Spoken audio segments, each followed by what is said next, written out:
ನಮಸ್ತೆ ಮಕ್ಕಳ, welcome back to my channel. ಇವತ್ತು ನಾವು 8ನೇ ತರಗತಿಯ ಗದ್ಯ ಭಾಗದಲ್ಲಿರುವಂತಹ ತಲಕಾಡಿನ ವೈಭವ ಇದರ ಎಲ್ಲ ಪ್ರಶ್ನೋತ್ತರಗಳನ್ನ ನೋಡೋಣ. ಮೊದಲನೇದಾಗಿ ಕೃತಿಕಾರರ ಪರಿಚಯ. ಹೆಸರು ಹಿರೇಮಲ್ಲೂರು ಈಶ್ವರನ್. ಕಾಲ 11/1/1922 22/6/1998. ಸ್ಥಳ ಹಾವೇರಿ ಜಿಲ್ಲೆಯ ಶಿಗ್ಗಾವಿ ತಾಲೂಕಿನ ಹಿರೇಮಲ್ಲೂರು. ಕೃತಿ ವಿಷ ನಿಮಿಷಗಳು, ಭಾರತದ ಹಳ್ಳಿಗಳು, ವಲಸೆ ಹೋದ ಕನ್ನಡಿಗನ ಕತೆ, ಹಾಲಾಹಲ, ರಾಜಾರಾಣಿ ದೇಖೋ, ಶಿವನ ಬುಟ್ಟಿ, ತಾಯಿ ನೋಟ ಮುಂತಾದವು. ವೃತ್ತಿ ಕೊಲ್ಲಾಪುರದಲ್ಲಿ ಕನ್ನಡ ಅಧ್ಯಾಪಕರು, ಕೆನಡಾದ ಯಾರ್ಕ್ ವಿಶ್ವವಿದ್ಯಾಲಯದಲ್ಲಿ ಸಮಾಜಶಾಸ್ತ್ರದ ಪ್ರಾಧ್ಯಾಪಕರಾಗಿದ್ದರು.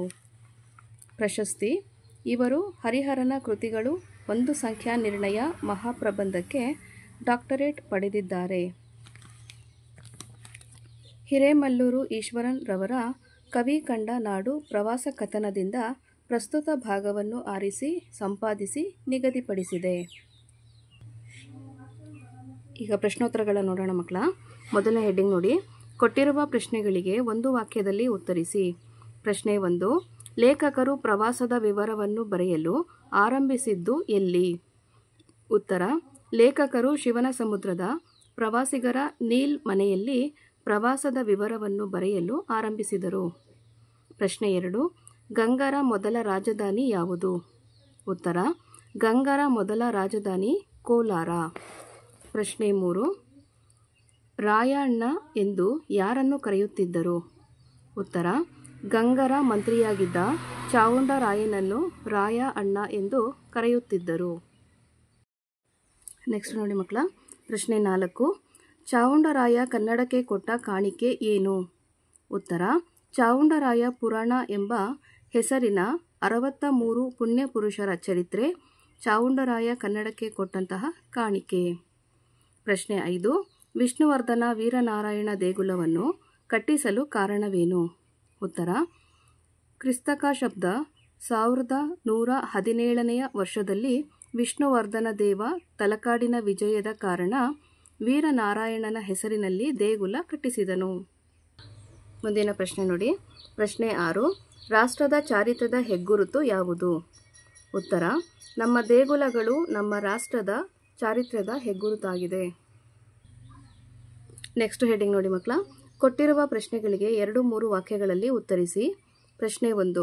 ಶಿವನ ಸಮುದ್ರದಲ್ಲಿ ಸುಬ್ರಹ್ಮಣ್ಯಂ ಮಾಡಿದ ವ್ಯವಸ್ಥೆಗಳಾವುವು?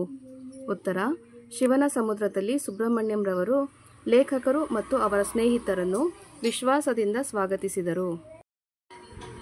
ನಿಲ್ಮನೆಯನ್ನು ಕೂಡಲೇ ಖಾಲಿ ಮಾಡಿಸಿದರು. ಹಾಸಿಗೆ ಹಾಸಿಕೊಟ್ಟರು. ಊಟ ಉಪಚಾರದ ಬಗೆಗೆ ಕೇಳಿದರು. ಈ ರೀತಿಯ ವ್ಯವಸ್ಥೆಗಳನ್ನು ಮಾಡಿಕೊಟ್ಟು ಕೊನೆಗೆ ಹೋಗುವಾಗ ಗುಡ್ ನೈಟ್ ಅಂದರು. ಪ್ರಶ್ನೆ 2. ಚಾವುಂಡರಾಯ ಯಾರು? ಆತನ ವಿಶೇಷತೆ ಏನು? ಉತ್ತರ: ಚಾವುಂಡರಾಯನು ತಲಕಾಡಿನ ಗಂಗರ ದೊರೆಗಳಾದ ಮಾರಸಿಂಹ, ರಾಚಮಲ್ಲ, ರಕ್ಕಸಗಂಗರ ಮಂತ್ರಿ. ಅವನನ್ನು ಜನ ಹೆಸರು ಹಿಡಿದು ಕರೆಯುತ್ತಿರಲಿಲ್ಲ, ರಾಯ ಅಣ್ಣ ಎಂದು ಸಂಬೋಧಿಸುತ್ತಿದ್ದರು. ಅವನಿಗೆ ಕನ್ನಡದ ಏಳ್ಗೆಯ ಹಂಬಲವೇ ಹಂಬಲ. ಸ್ವತಃ ಕವಿಯಾಗಿದ್ದ ಅವನು ರಚಿಸಿದ ಚಾವುಂಡರಾಯ ಪುರಾಣ ಎಂಬ ಹೆಸರಿನ 63 ಪುಣ್ಯ ಪುರುಷರ ಚರಿತ್ರೆಯು ಕನ್ನಡಕ್ಕೆ ಕೊಟ್ಟ ಕಾಣಿಕೆಯಾಗಿದೆ. ಮುಂದಿನ ಪ್ರಶ್ನೆ ನೋಡಿ ಮಕ್ಕಳ. ಪ್ರಶ್ನೆ 3. ಚೋಳರ ಸಾಧನೆ ಏನು? ಉತ್ತರ: ರಾಜೇಶ್ವರ, ವೈಕುಂಠ ನಾರಾಯಣ, ಮರುಳೇಶ್ವರ, ಪಾತಾಳೇಶ್ವರ, ವೈದ್ಯೇಶ್ವರ ಗುಡಿ ಗೋಪುರಗಳನ್ನು ಕಟ್ಟಿಸಿದ್ದು ಚೋಳರ ಸಾಧನೆಗಳಾಗಿವೆ. ನೆಕ್ಸ್ಟ್ ಹೆಡ್ಡಿಂಗ್ ನೋಡಿ ಮಕ್ಕಳ. ಕೊಟ್ಟಿರುವ ಪ್ರಶ್ನೆಗಳಿಗೆ 4-5 ವಾಕ್ಯಗಳಲ್ಲಿ ಉತ್ತರಿಸಿ. ಪ್ರಶ್ನೆ 1. ಗಂಗರ ಇತಿಹಾಸದ ವಿಶೇಷತೆ ಏನು? ಉತ್ತರ: ಗಂಗರ ರಾಜ್ಯ ಗಂಗವಾಡಿ ಎಂದು ಹೆಸರಾಗಿದೆ. ಅವರ ಮೊದಲ ರಾಜಧಾನಿ ಕೋಲಾರ. ಸುಮಾರು ಕ್ರಿಸ್ತಶಕ 500ರ ಹೊತ್ತಿಗೆ ಕೋಲಾರದಿಂದ ಹರಿವರ್ಮನು ರಾಜಧಾನಿಯನ್ನು ತಲಕಾಡಿಗೆ ತಂದನು. ಅಲ್ಲಿಂದ ಮುಂದಕ್ಕೆ 5 ಶತಮಾನಗಳವರೆಗೆ, ಅಂದರೆ 10ನೇ ಶತಮಾನದವರೆಗೂ ಗಂಗರು ಆಳ್ವಿಕೆ ನಡೆಸಿದರು. ನಂತರದ ದಿನಗಳಲ್ಲಿ ತಲಕಾಡಿಗೆ ತಮ್ಮ ರಾಜಧಾನಿಯನ್ನು ಬದಲಿಸಿದರು. ಮಾರಸಿಂಹ, ರಾಜಮಲ್ಲ, ರಕ್ಕಸಗಂಗರ ದೊರೆಗಳಿಗೆ ತಲಕಾಡು ಪುಣ್ಯಭೂಮಿಯಾಗಿತ್ತು. ತಲಕಾಡಿನ ಇತಿಹಾಸದಲ್ಲಿ ಗಂಗರ ಇತಿಹಾಸ, ಜೈನ ಧರ್ಮದ ವಿವರಣೆ, ಕನ್ನಡ ಸಾಹಿತ್ಯ, ವಾಸ್ತುಶಿಲ್ಪದ ವಿವರಣೆ ಇದೆ. ಪ್ರಶ್ನೆ 2 ನೋಡಿ ಮಕ್ಕಳ. ವೈದೇಶ್ವರ ದೇವಾಲಯದ ನಿರ್ಮಾಣದ ಕಾಲ ನಿರ್ಣಯಕ್ಕೆ ಸಹಕಾರಿಯಾಗುವ ಅಂಶಗಳು ಯಾವುವು? ಉತ್ತರ: ವೈದೇಶ್ವರ ದೇವಾಲಯದ ರಕ್ಷಣೆಯ ಕಾಲ ನಿಶ್ಚಿತವಾಗಿ ತಿಳಿದು ಬಾರದಿದ್ದರೂ ಈಗ ಸಿಕ್ಕಿರುವ ಆಧಾರಗಳ ಅನ್ವಯ ಇದರ ಕಾಲವನ್ನು 13ನೇ ಶತಮಾನದ ಪೂರ್ವಕ್ಕೆ ನಿರ್ಧರಿಸಲಾಗಿದೆ. ದೇವಾಲಯದ ಹೊರವಲಯದಲ್ಲಿ ಇರುವ ಕಲಶಗಳು, ಗರ್ಭಗುಡಿಯ ಗೋಪುರವು, ಶಿಲ್ಪದ ನಿರ್ಮಾಣದಲ್ಲಿ ತೋರಿರುವ ಕೆಲವು ವಿಶಿಷ್ಟ ರೂಪಗಳು, ಕಟ್ಟಡಕ್ಕೆ ಉಪಯೋಗಿಸಿರುವ ಸಾಮಗ್ರಿಯು ಈ ಕಾಲವನ್ನು ನಿರ್ದೇಶಿಸುವುವು. ಇವು ಶೃಂಗೇರಿಯ ಹಜಾರರಾಮರ ಗುಡಿ, ತಾಡಪತ್ರಿಯ ಲೇಪಾಕ್ಷಿ ಮಂದಿರ, ತಲಕಾಡಿನ ವೈದೇಶ್ವರ ದೇವಾಲಯಕ್ಕೆ ಸರಿಹೊಂದುವ ಕಟ್ಟಡಗಳಾಗಿವೆ. ಪ್ರಶ್ನೆ 2 ನೋಡಿ ಮಕ್ಕಳ. ಲೇಖಕರು ಯುರೇಕಾ ಎಂದು ಕೂಗಿದ ಸಂದರ್ಭವನ್ನು ನಿಮ್ಮ ಮಾತುಗಳಲ್ಲಿ ಬರೆಯಿರಿ. ಉತ್ತರ: ಲೇಖಕರು ವಾಹನ ಚಾಲಕನೊಡನೆ ಆರ್ಕೇಶ್ವರ ದೇವಾಲಯವನ್ನು ಹುಡುಕುತ್ತಾ ಹೊರಟರು. ಆಗ ರಾತ್ರಿ 1 ಗಂಟೆ. ಎಡಬಲಕ್ಕೆ ಶಾಲಿವನ ನರಿಗಳು ಕೂಗುತ್ತಲಿದ್ದು, ಸ್ವಲ್ಪ ದೂರ ಹೋಗುವಷ್ಟರಲ್ಲಿ ಗಿಡ ಮರಗಳ ಪೊದೆಯಲ್ಲಿ ಏನೋ ಬೆಳ್ಳಗೆ ಮಸುಕಾಗಿ ಕಂಡಿತು. ಅವರ ಎದೆ ಜೋರಿನಿಂದ ಹಾರತೊಡಗಿತು. ಹತ್ತಿರ ಸಮೀಪಿಸಿದರೂ ಅವರ ದೇವಾಲಯವನ್ನು ಕಂಡು ಹಿಡಿದ ಸಂತೋಷದಲ್ಲಿ, ಆವೇಶದಿಂದ ಯುರೇಕಾ ಯುರೇಕಾ ಎಂದು ಅವರ ಸ್ನೇಹಿತರಿಗೆ ಕೇಳುವಂತೆ ಕಿರುಚುತ್ತಾ, ಬರ್ರೋ, ಗುಡಿ ಸಿಕ್ಕಿತು, ಬರ್ರೋ, ದೇವಾಲಯ ದೊರೆಯಿತು ಎಂದು ಕೂಗಿದರು. ಅವರೆಲ್ಲ ಬಂದು ಇವರೊಡನೆ ಆರ್ಕೇಶ್ವರ ದೇವರ ಗುಡಿಯನ್ನು ನೋಡಿದರು. ಮುಂದಿನ ಪ್ರಶ್ನೆ ನೋಡಿ ಮಕ್ಕಳ. ಪ್ರಶ್ನೆ 4. ಸಳನ ವಂಶಕ್ಕೆ ಹೊಯ್ಸಳ ಹೆಸರು ಬರಲು ಕಾರಣವೇನು? ಉತ್ತರ: ಹೊಯ್ಸಳ ವಂಶದ ಮೂಲಪುರುಷನ ಹೆಸರು ಸಳ. ಒಂದು ದಿನ ವಾಸಂತಿಕ ದೇವಾಲಯದ ಪೂಜೆಗೆಂದು ಹೋದ ಸಳ ಸುದತ್ತ ಗುರುವಿನ ಬಳಿ ಉಪದೇಶ ಕೇಳುತ್ತಾ ಕುಳಿತಿದ್ದಾಗ ಹುಲಿಯೊಂದು ಅವನೆಡೆಗೆ ಜಿಗಿದು ಬಂದಿತು. ಆಗ ಸುದತ್ತ ಮುನಿ ತನ್ನ ಕೈಯೊಳಗಿನ ಬೆತ್ತವನ್ನು ಸಳನೆಡೆಗೆ ಚಾಚಿ ಹೊಯ್ ಸಳ ಎಂದು ಆದೇಶವಿತ್ತರೆಂದು, ಇದನ್ನ ಚಾಚಿ ಅಂತ ಮಾಡ್ಕೊಳ್ಳಿ ಮಕ್ಕಳ, ಹೊಯ್ಸಳ ಎಂದು ಆದೇಶವಿತ್ತರೆಂದು ಸಳ ಕೂಡಲೇ ಹುಲಿಯನ್ನು ಎದುರಿಸಿ ಅದರ ಗಂಟಲಲ್ಲಿ ಖಡ್ಗವನ್ನು ತುರುಕಿ ಹುಲಿಯನ್ನು ಕೊಂದನೆಂದು ದಂತಕತೆ ಇದೆ. ಅದರಂತೆ ಅಂದಿನಿಂದ ಸಳನ ಮನೆತನಕ್ಕೆ ಹೊಯ್ಸಳ ಎಂಬ ಹೆಸರು ಬಂದಿತು. ನೆಕ್ಸ್ಟ್ ಹೆಡ್ಡಿಂಗ್ ನೋಡಿ ಮಕ್ಕಳ. ಸಂದರ್ಭ ಸಹಿತ ಸ್ವಾರಸ್ಯವನ್ನು ವಿವರಿಸಿ. ಸಂದರ್ಭ 1. ಸುತ್ತಣ್ಣ ಲೋಕವೆಲ್ಲ ಮಲಗಿಕೊಂಡಿದೆ. ಆಯ್ಕೆ: ಈ ವಾಕ್ಯವನ್ನು ಹಿರೇಮಲ್ಲೂರು ಈಶ್ವರನ್ ಅವರ ಕವಿ ಕಂಡ ನಾಡು ಕೃತಿಯಿಂದ ತೆಗೆದುಕೊಳ್ಳಲಾದ ತಲಕಾಡಿನ ವೈಭವ ಎಂಬ ಗದ್ಯದಿಂದ ಆರಿಸಿಕೊಳ್ಳಲಾಗಿದೆ. ಸಂದರ್ಭ: ಲೇಖಕರು ಶಿವನಸಮುದ್ರದ ನಿಲ್ಮನೆಯಲ್ಲಿ ತಂಗಿದ್ದಾಗ ಅಂದಿನ ಪ್ರವಾಸದ ವಿವರವನ್ನು ಬರೆಯಲು ಪ್ರಾರಂಭಿಸುವ ಸಂದರ್ಭದಲ್ಲಿ ಈ ಮಾತನ್ನು ಹೇಳಿದ್ದಾರೆ. ಆಗ ಮಧ್ಯರಾತ್ರಿ 12:15 ಎಂದು ಹೇಳುವ ಸಂದರ್ಭದಲ್ಲಿ ಈ ಮೇಲಿನ ಮಾತನ್ನು ಹೇಳಿದ್ದಾರೆ. ಸ್ವಾರಸ್ಯ ನೋಡಿ.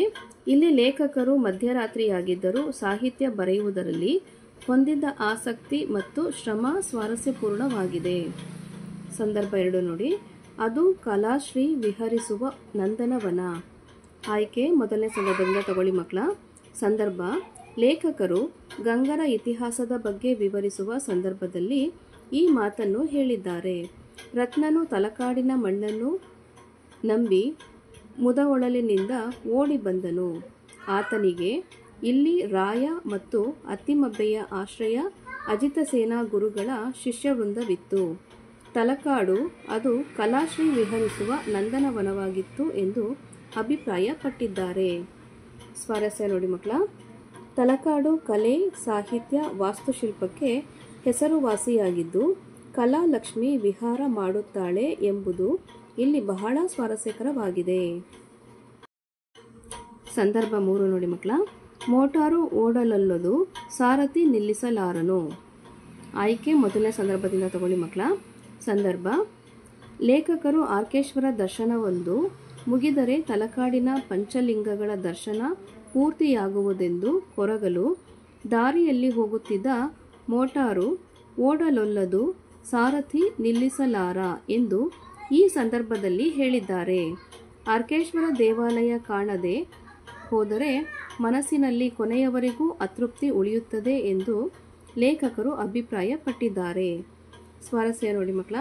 ಏನೇ ಆದರೂ ಸಂಕಲ್ಪದಂತೆ ಪ್ರವಾಸ ಪೂರ್ಣಗೊಳಿಸಬೇಕೆಂದು ಲೇಖಕರ ಹಂಬಲ ಇಲ್ಲಿ ಸ್ವಾರಸ್ಯಪೂರ್ಣವಾಗಿದೆ. ಸಂದರ್ಭ 4 ನೋಡಿ. ಬರ್ರೋ ಗುಡಿ ಸಿಕ್ಕಿತು, ಬರ್ರೋ ದೇವಾಲಯ ದೊರಕಿತು. ಆಯ್ಕೆ ಮೊದಲನೇ ಸಂದರ್ಭದಿಂದ ತಗೊಳ್ಳಿ ಮಕ್ಕಳ. ಸಂದರ್ಭ ನೋಡಿ. ಆರ್ಕೇಶ್ವರ ದೇವಾಲಯ ಕಾಣದೆ ಹೋದರೆ ಮನಸ್ಸಿನಲ್ಲಿ ಕೊನೆಯವರೆಗೂ ಅತೃಪ್ತಿ ಉಳಿಯುತ್ತದೆ ಎಂಬ ಕೊರಗಿನಲ್ಲಿ ಲೇಖಕರು ಹುಡುಕುತ್ತಾ ಹೋದಂತೆ ಅವರಿಗೆ ಗುಡಿ ಸಿಕ್ಕಿಬಿಟ್ಟಿತು. ಆಗ ಅವರು ತಮ್ಮ ಸ್ನೇಹಿತರನ್ನು ಕೂಗಿ ಕರೆಯುವ ಸಂದರ್ಭದಲ್ಲಿ ಹೀಗೆ ಹೇಳಿದ್ದಾರೆ. ಸ್ವಾರಸ್ಯ ನೋಡಿ ಮಕ್ಕಳ.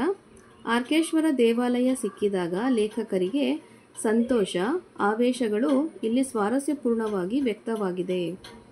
ನೆಕ್ಸ್ಟ್ ಹೆಡ್ಡಿಂಗ್ ನೋಡಿ. ಗುಂಪಿಗೆ ಸೇರದ ಪದವನ್ನು ಆರಿಸಿ ಬರೆಯಿರಿ. ಮೊದಲನೇದಾಗಿ ಸಾಹಿತ್ಯಾವಲೋಕನ, ಭಕ್ತಿ ಭಂಡಾರಿ ಬಸವಣ್ಣ, ಹಿರೇಮರಳೂರು, ವಚನ ಧರ್ಮಾನುಸಾರ. ಇಲ್ಲಿ ಗುಂಪಿಗೆ ಸೇರದ ಪದ ಹಿರೇಮಲ್ಲೂರು. ಎರಡನೇದಾಗಿ ಮಾರಸಿಂಹ, ಚಾವುಂಡರಾಯ, ರಾಚಮಲ್ಲ, ರಕ್ಕಸಗಂಗಾ. ಇದರಲ್ಲಿ ಗುಂಪಿಗೆ ಸೇರದ ಪದ ಚಾವುಂಡರಾಯ. ಮೂರನೇದಾಗಿ ರಾಜೇಶ್ವರ, ಮರುಳೇಶ್ವರ, ಮಹಾಲಿಂಗೇಶ್ವರ, ಪಾತಾಳೇಶ್ವರ. ಇದರಲ್ಲಿ ಗುಂಪಿಗೆ ಸೇರದ ಪದ ಮಹಾಲಿಂಗೇಶ್ವರ. ನಾಲ್ಕನೇದಾಗಿ ಮುಚ್ಚಿಟ್ಟು ಹಾಡುತ್ತಿರುವ ಉದ್ಯಮವನ್ನು ಬಾನಿನೆಡೆ. ಗುಂಪಿಗೆ ಸೇರದ ಪದ ಉದ್ಯಮವನ್ನು. ನೆಕ್ಸ್ಟ್ ನೋಡಿ ಅಭ್ಯಾಸ ಚಟುವಟಿಕೆ. ಮೊದಲನೇ ಹೆಡ್ಡಿಂಗು ಕೊಟ್ಟಿರುವ ಪ್ರಶ್ನೆಗಳಿಗೆ ಉತ್ತರಿಸಿರಿ. ಮೊದಲನೇದಾಗಿ ಪ್ರಶ್ನೆ 1, ಸಂಧಿ ಎಂದರೇನು, ಅದರ ವಿಧಗಳನ್ನು ಹೇಳಿ. ಉತ್ತರ: ಪದ ರಚನೆ ಆಗುವಾಗ 2 ಅಕ್ಷರಗಳ ಕಾಲ ವಿಳಂಬವಿಲ್ಲದೆ ಒಟ್ಟು ಸೇರುವುದೇ ಸಂಧಿ. ಸಂಧಿಗಳಲ್ಲಿ 2 ವಿಧ. ಮೊದಲನೇದಾಗಿ ಸಂಸ್ಕೃತ ಸಂಧಿ, ಎರಡನೇದಾಗಿ ಕನ್ನಡ ಸಂಧಿ. ಪ್ರಶ್ನೆ 2, ಸಂಧಿ ಕ್ರಿಯೆ ಎಂದರೇನು, ಅದರ ವಿಧಗಳನ್ನು ವಿವರಿಸಿ.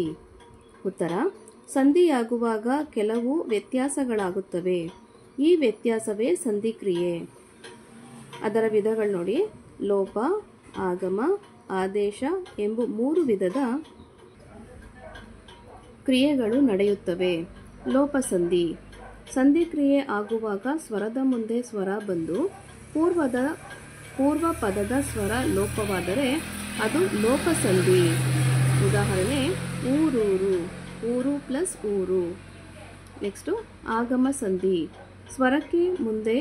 ಸ್ವರದ ಮುಂದೆ ಸ್ವರ ಬಂದು ಸಂಧಿಯಾಗುವಾಗ ಯಕಾರ ಅಥವಾ ವಕಾರವು ಈ ಸ್ವರಗಳ ಮಧ್ಯೆ ಹೊಸದಾಗಿ ಸೇರಿದರೆ ಅದು ಆಗಮ ಸಂಧಿ. ಉದಾಹರಣೆ ಗುರುವನ್ನು, ಗುರು ಪ್ಲಸ್ ಅನ್ನು. ನೆಕ್ಸ್ಟ್ ನೋಡಿ ಆದೇಶ ಸಂಧಿ. ಸಂಧಿ ಕ್ರಿಯೆ ಆಗುವಾಗ ಪರಪದದ ಆದಿಯಲ್ಲಿರುವ ವ್ಯಂಜನದ ಬದಲಿಗೆ ಬೇರೊಂದು ವ್ಯಂಜನ ಬಂದು ಸೇರುವುದು ಆದೇಶ ಸಂಧಿ. ಕ, ತ, ಪಗಳಿಗೆ ಗ, ದ, ಬಗಳು ಕೆಲವೊಮ್ಮೆ ಪ, ಬ, ಮಗಳ ಬದಲಿಗೆ ವಕಾರವು ಆದೇಶವಾಗಿ ಬರುತ್ತದೆ. ಉದಾಹರಣೆಗೆ ಹುಲ್ಲುಗಾವಲು, ಹುಲ್ಲು ಪ್ಲಸ್ ಕಾವಲು. ಪ್ರಶ್ನೆ 3, ಪ್ರಕೃತಿ ಭಾವ ಎಂದರೇನು, ಉದಾಹರಣೆ ಕೊಡಿ. ಉತ್ತರ: ಸ್ವರದ ಮುಂದೆ ಸ್ವರವು ಬಂದರೂ ಸಂಧಿಯಾಗದೆ ಇದ್ದ ಹಾಗೆ ಇರುವುದು ಪ್ರಕೃತಿ ಭಾವ.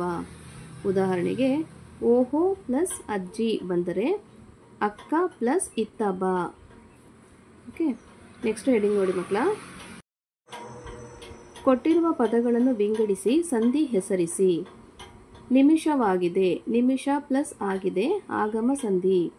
ದಿನವೆಲ್ಲ, ದಿನ ಪ್ಲಸ್ ಎಲ್ಲ, ಆಗಮ ಸಂಧಿ.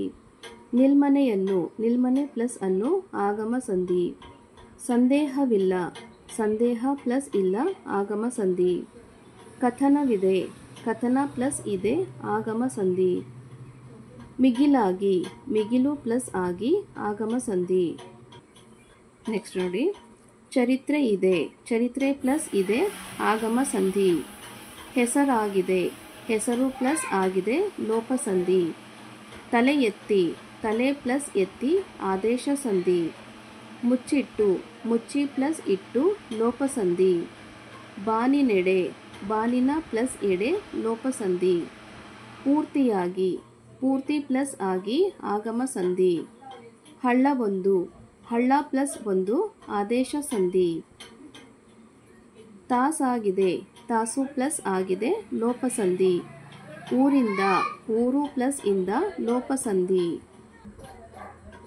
ಮಕ್ಕಳ ಇಲ್ಲಿಗೆ ತಲಕಾಡಿನ ವೈಭವ ಇದರ ಎಲ್ಲ ಪ್ರಶ್ನೋತ್ತರಗಳು, ಸಂದರ್ಭ, ಗ್ರಾಮರ್ ಪಾರ್ಟು ಅಂದರೆ ವ್ಯಾಕರಣ ಎಲ್ಲವೂ ಸಹ ಮುಗಿದಿದೆ ಮಕ್ಕಳ. ಈ ಒಂದು ವಿಡಿಯೋ ನಿಮ್ಗೆ ಇಷ್ಟ ಆದಲ್ಲಿ ದಯವಿಟ್ಟು ನಮ್ಮ ಚಾನಲ್ನ ಲೈಕ್ ಮಾಡಿ, ಶೇರ್ ಮಾಡಿ, ಸಬ್ಸ್ಕ್ರೈಬ್ ಮಾಡಿಕೊಂಡು ನಾವು ಹಾಕುವಂಥ ಎಲ್ಲ ವಿಡಿಯೋ ನೋಡ್ತಾ ನಮ್ಮನ್ನು ಎನ್ಕರೇಜ್ ಮಾಡಿ ಮಕ್ಕಳ. Thank you for watching. Bye.